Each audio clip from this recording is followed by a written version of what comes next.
de parler précisément de Nicolas Sarkozy, je voulais vous parler de Hadja Labib. Est-ce que vous savez qui est Hadja Labib ? Eh bien, Hadja Labib est une commissaire européenne à la coopération internationale, à l'aide humanitaire et à la réaction aux crises. 25 000 € par mois.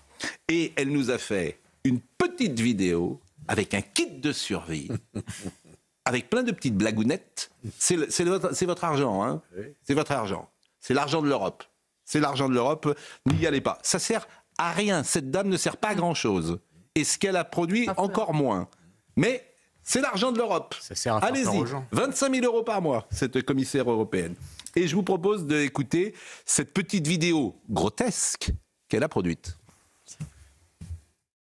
C'est Hadja Labib. Bienvenue dans Qu'y a-t-il dans mon sac, édition de survie. En premier lieu, mes lunettes. Super important si vous voulez voir ce qu'il se passe ou pas. Ensuite, mes documents dans une pochette étanche. Un impératif dans une Bruxelles pluvieuse. Parlons maintenant de l'éclairage. J'ai une lampe de poche. Si vous ne le faites pas, n'oubliez pas les allumettes et bien sûr le briquet.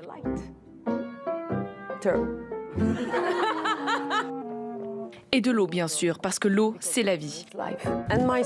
Et mon ami spécial, un couteau suisse. 18 outils en un seul couteau, un incontournable. Et n'oubliez pas vos médicaments, vous pourriez en avoir besoin parce qu'on ne sait jamais. Et n'oubliez pas quelque chose à manger. Vous pourriez avoir faim, très faim. Et bien sûr, de l'argent. En pleine crise, l'argent est roi. Et votre carte de crédit pourrait être juste un morceau de plastique. Un chargeur et un bloc d'alimentation, un téléphone déchargé est une impasse. Des cartes à jouer, un peu de distraction ne fait de mal à personne. Et n'oubliez pas la radio. La plus petite. C'est tout ce dont vous avez besoin pour survivre les 72 premières heures d'une crise.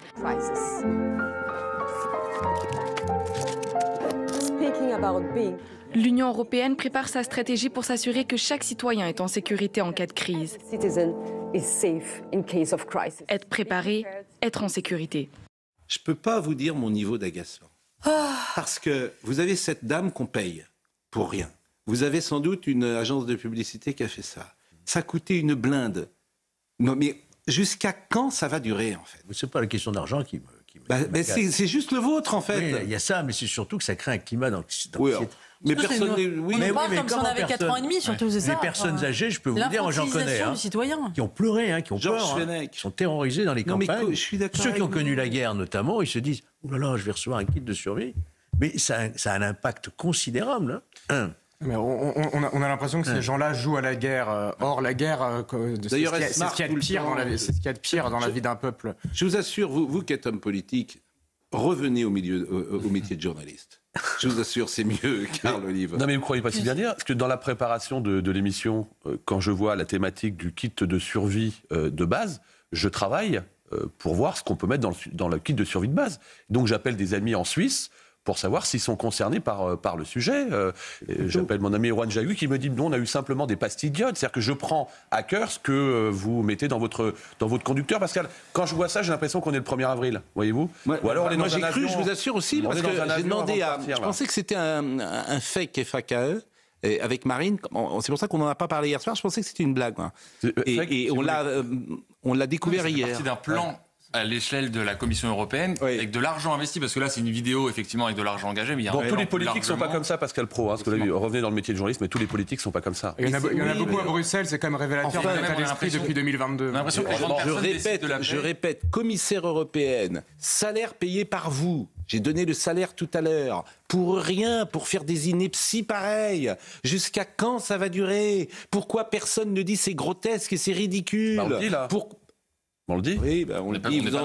Vous avez un gouvernement français qui prend la parole là-dessus pour dire que c'est grotesque. Elle est là avec ses lunettes, et elle nous prend pour des gosses de 4 ans et demi. Ben moi, je pense que vraiment, si vous le montrez pas, Pascal Praud, personne ne le regarde, ce truc-là. Je trouve ça invraisemblable. Bah oui, c'est invraisemblable. Les grandes personnes qui décident de la paix à venir en Ukraine, et puis nous, l'Union européenne, on joue les nounous. Voilà ce qu'il faut mettre dans votre sac en cas de crise. C'est délirant. On a l'impression d'une dystopie, d'une série de dystopies. Eugénie Bastier. Non, mais moi, ce qui me frappe, c'est plutôt l'infantilisation du citoyen. Et le fait de nous parler comme si on avait 4 ans et demi d'âge mental, et c'est pas que sur ce sujet, c'est sur plein de sujets. C'est ce qu'on appelle l'État de nounou, c'est-à-dire l'État qui prend en charge le citoyen comme s'il n'était pas un majeur adulte. Et on le retrouve là, effectivement, c'est grotesque, mais on le retrouve dans toutes les campagnes de communication du gouvernement sur plein de sujets. C'est un état d'esprit général. C'est même pas de l'argent, c'est la conception de l'État comme finalement un État qui est un État de nounou, qui accompagne le citoyen, qui est un enfant. Vous vous rendez compte de l'argent que ça coûte? Je pense à des gens qui sont en difficulté et qui subissent les foutes du Parlement européen, et notamment les paysans, les agriculteurs qui voient ça. Je suis d'accord. Non mais là, on a quand même une fève dans la galette. Enfin, je veux dire, c'est quand même... Mais il y a des années... C'est pas la règle. Non mais c'est vrai, Pascal. Mais c'est la règle. Mais non, c'est pas la règle. Mais hier, on a appris qu'on donnait 2 milliards à l'Ukraine. J'ai toujours pas compris d'où sortent ces 2 milliards. Vous les avez compris? Bah là, ils sortent d'où ces 2 milliards? À l'échelle européenne? Non, à la France. La France paye 2 milliards. Mais je vous assure, je n'ai pas compris. C'est en armes, c'est en cash, c'est le président de la République qui a une cassette personnelle qui donne 2 milliards. Mais d'où sortent ces 2 milliards? Non, mais là, c'est ce que vous dites. Mais est-ce que vous pouvez répondre à cette question toute simple? Je pense que ça sort du ministère de la Défense et des Armées. Mais il n'y a pas de contrôle? Il le décide tout seul. Personne de l'Assemblée nationale, personne ne dit rien. Il fait ce qu'il veut. Non, c'est voté dans le budget de l'Assemblée nationale. Fléché après. Mais c'est voté par l'Assemblée nationale? C'est voté dans le cadre par les parlementaires, bien sûr. Ouais. Mais on nous dit qu'on n'a pas... Alors, c'est très bien d'aider l'Ukraine, moi je trouve ça sûrement très très bien, mais on dit qu'il n'y a pas un centime d'un côté et on sort 2 milliards. Et personne ne dit rien, tout le monde a l'air... Moi, je veux simplement qu'on en discute. Non, mais là, vous remettez en question le soutien à l'Ukraine ou... Je veux qu'on en discute, je veux savoir comment ça se passe. Qui décide? C'est le président de la République, tout ça? Avec tout le respect que je vous dois, il y a aussi des discussions qui se passent dans l'hémicycle et pas seulement... Vous dites que l'Assemblée nationale est dans la boucle? Je dis que les parlementaires sont dans la boucle. Sur les 2 milliards. Comme le dit Georges Sur les 2 milliards. Comme sur le l'ensemble du budget. Moi, je ne savais pas, donc c'est différent. J'ai pas le sentiment qu'on ait beaucoup écouté les parlementaires depuis le début de cette guerre, notamment sur la question d'envoi de troupes françaises en Ukraine, contre laquelle 65% des Français sont opposés. Quand est-ce qu'on leur donne la parole? Quand est-ce qu'on agit avec un vrai mandat démocratique? Ces kits de survie, ça fait la fortune. Il y a toute une industrie autour de ça, auprès des sectes survivalistes qui existent aux États-Unis depuis longtemps.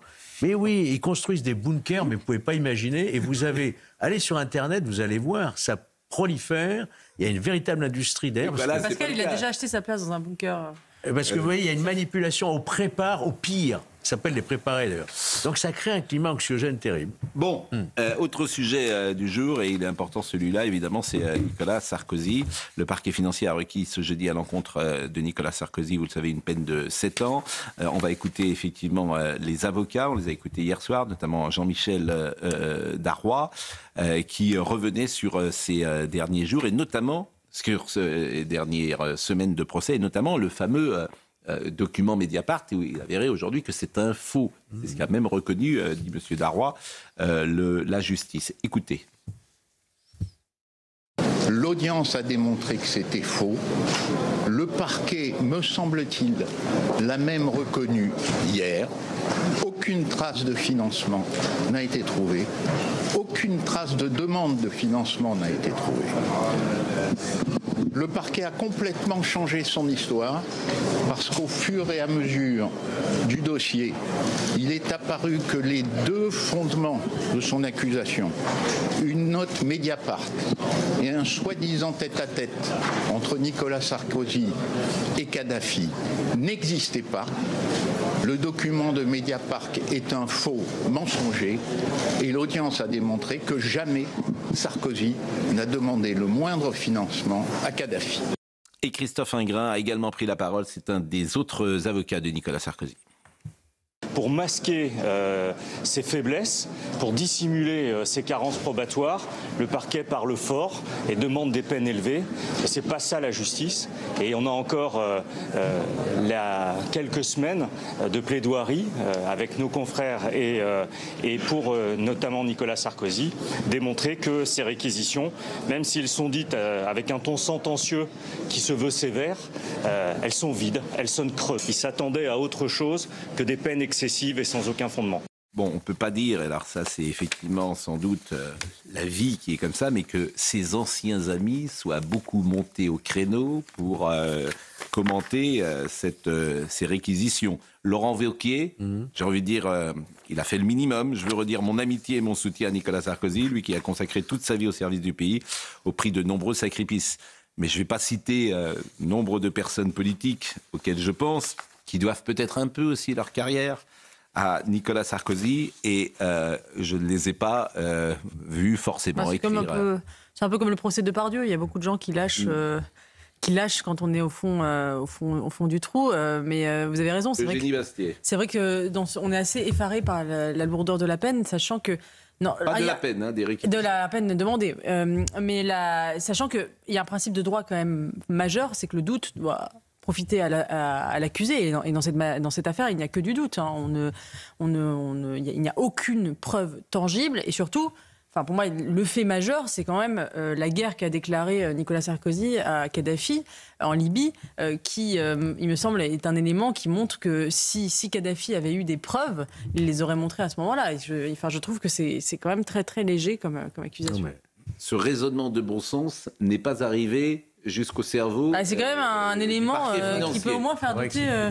Bon, hier soir, vous pouvez d'ailleurs redire l'essentiel de ce que vous avez dit hier soir, je suis d'accord avec Eugénie. D'abord, le doute doit profiter à l'accusé. Bon. Mais il y a un autre grand principe, c'est que la charge de la preuve incombe à l'accusation. Oui. Le prévenu n'a pas à démontrer son innocence. Preuve négative, ça n'existe pas. C'est très difficile de prouver son innocence quand on est innocent. Comprenez bien. Donc là, le parquet, qu'est-ce qu'il nous dit ? Il nous dit, j'ai une intime conviction. Mon intime conviction, c'est qu'il est coupable. Et mon intime conviction, elle repose sur quoi ? Sur un faisceau d'indices. Et donc, mon intime conviction, elle vaut preuve.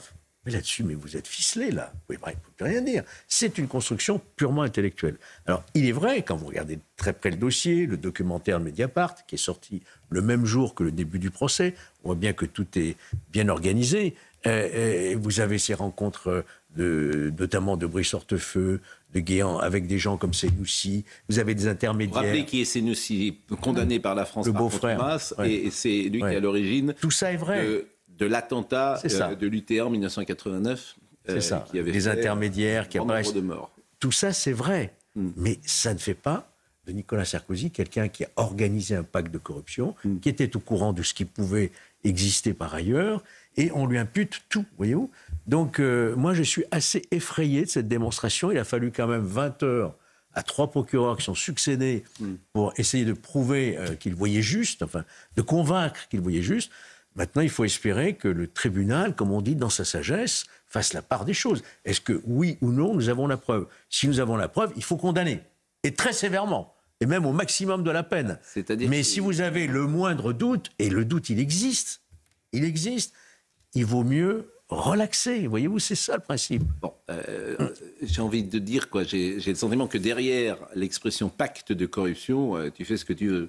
Ouais. C'est-à-dire que moi, je vous parle dans un couloir pendant 10 minutes, et puis, je ne sais pas, il se passe... Vous faites, ou au téléphone avec votre avocat. Vous faites quelque chose de répréhensible, et puis on pourra imaginer que je suis à l'origine... Et on verra lundi la décision pour Marine Le Pen. Oui. Et vous savez, il y a une autre affaire que j'attends, moi, dont personne ne parle. Oui, Georges. Mais j'attends le prochain procès de notre Premier ministre. Eh oui. Il y a eu appel contre M. Bayrou. Ça relaxe. Vous allez voir. Je veux dire, on va y passer les uns après les autres. C'est devenu une moulinette. C'est quand le parquet national financier dit la même chose que Mediapart, pour tout vous dire. J'ai une forme de défiance. Se pose la question. Je connais Mediapart, je lis Mediapart, je vois ce que Mediapart écrit par exemple sur CNews. Se pose la question de ce parquet d'exception. Donc je m'interroge. François Hollande a créé le lendemain de l'affaire Cahuzac. Oui, mais ce qui est sûr, Eugénie Bastier. Vous vous souvenez que François Fillon avait dit qui imaginerait le général de Gaulle mis en examen avec le PNF, il aurait été mis en examen, c'est certain, et tous les présidents de la République, aucun n'aurait pu être élu. Et ça pose la question de qui demain va faire de la politique. C'est-à-dire que c'est devenu... Qui demain va faire de la politique. C'est clair que je l'ai constaté dans ma promotion à Sciences Po, les meilleurs se désengagent aujourd'hui. On va avoir des Arcilia Soudé et des Louis Boyard. Vous avez du talent, c'est devenu un sacerdoce. Ça c'est vrai. Ça c'est vrai. Je rejoins que aujourd'hui s'engager un politique est une course d'obstacles. D'ailleurs, on le voit, il y a 1600 maires qui démissionnent depuis 2 ans. Systématiquement, lorsqu'un élu passe un peu ou franchi une ligne jaune, alors c'est vraiment le mur en klaxonnant. Moi, je veux redire évidemment mon soutien, mon estime au président de la République sur son expérience, sa vision, son énergie, qui sont des repères politiques. Après, il y a effectivement des réquisitions. Et je vais vous dire, Pascal Praud, sans flagornerie, j'ai apprécié votre édito. J'ai été, moi, choqué, par exemple, de toutes ces louves, ces loups qui s'acharnent sur la proie. Par exemple, Madame Royal, qui vient nous dire qu'il y a eu une concurrence déloyale en 2007 par rapport aux différents fonds qui étaient octroyés sur les financements de campagne. Moi, je vais vous dire, je pense que si Madame Royal avait eu des millions supplémentaires, elle n'aurait pas gagné cette campagne présidentielle. On peut juste à un moment donné, sans avoir des saignements de nez, être un tout petit peu pragmatique et respectueux quand même des institutions, ce qui pour moi n'est pas le cas. C'est la raison pour laquelle je réaffirme mon soutien et mon estime au président Sarkozy. Politiquement, comment ça se passe? Écoutez, dans votre camp, à chaque que vous avez la parole, les 100 jours de François Bayrou. Moi, j'ai dit au président, au Premier ministre, M. Bayrou, qu'il était malin comme un singe. Il m'a répondu, je suis malin comme des singes. On a aujourd'hui un budget. On a réussi à mettre autour de la table, ce qui est quand même incroyablement un exploit, toutes celles et ceux qui, jusqu'à présent, dans les partis politiques, considéraient que le parti était plus important que le pays. Donc ça, vous vous rendez compte, aujourd'hui, sous la Ve République, on a réussi à mettre l'ensemble des partis politiques autour de la table. On a l'impression qu'on a fait jeu sans frontières. Donc ça, c'est plutôt, déjà, il faut se contenter de petites récompenses. Maintenant, nous dire qu'on va revenir sur les retraites à 62 ans, franchement, c'est faux cul première langue. On sait très bien ce qui se passe à l'échelle européenne. Non, mais on n'est pas un microclimat.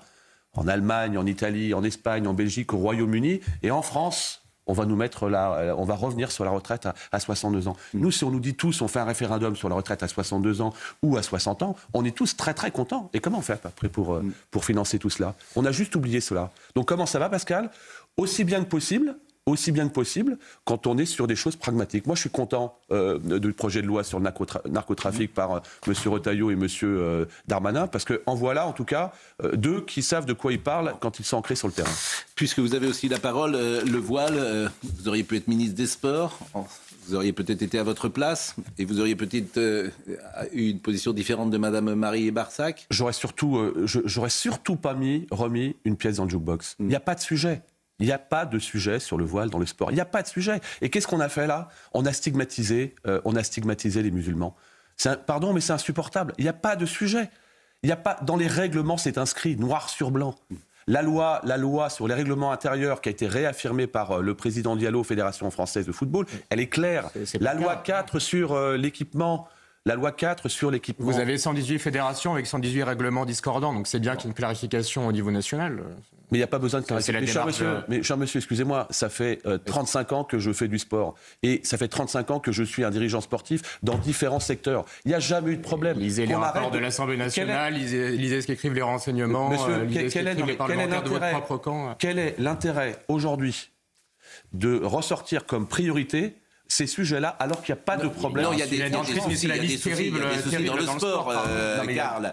Il y a des soucis, il y a des demandes communautaires dans le sport, et notamment dans le football. La situation dans le sport aujourd'hui, elle est comme la situation de l'école entre 1989, l'affaire du foulard de Creil, et 2004. On attend une grande clarification au niveau national qui s'appliquerait à toutes les fédérations.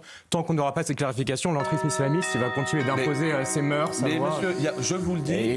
Écoutez les gens du terrain, vous en revendiquez. Alors, vous êtes mal tombé, je suis juste... Oui, je vous en parlais beaucoup, mais en l'occurrence, vous fermez les yeux. Je ferme les yeux? Moi, j'ai eu aucun problème. Vous dites qu'il n'y a pas de problème, que ce n'est pas un sujet qu'on stigmatise les musulmans. Mais monsieur, il n'y a aucun problème. Moi, j'ai été maire entre 2014 et 2022. Il y avait des sujets au départ de laïcité. Il n'y a eu aucun problème. Les règles sont les règles. Moi, je viens du sport. Les règles sont les règles. Soyez gentil avec M. Karl Olive. Vous êtes mal tombé, cher monsieur. Soyez gentil avec M. Karl Olive. Vous voulez que je dise pourquoi? Je comprends pas. Vous dites qu'il n'y a pas de problème. Je dis qu'aujourd'hui... Il y a 118 règlements différents. Il n'y a pas d'harmonisation. Il n'y avait pas besoin de remettre une pièce. Le carillon. Bah oui. Bon, c'est Marie Barsac qui l'a dit. C'est le ministre des Sports. Excusez-moi. Bah oui, c'est une maladresse. Sur l'actualité de remettre ça dans le sujet. Dans le jukebox, comme vous dites. Est-ce que Monsieur Thomas Hill, de la Maison Europe 1, est là? Bien sûr, je suis là. Bonjour Pascal. Comment allez-vous? Vous apprêtez à l'heure d'été? Je vous rappelle que Europe 1 a décidé de ne pas passer à l'heure d'été. C'est une mesure que j'ai parce que je suis en colère contre l'heure d'été.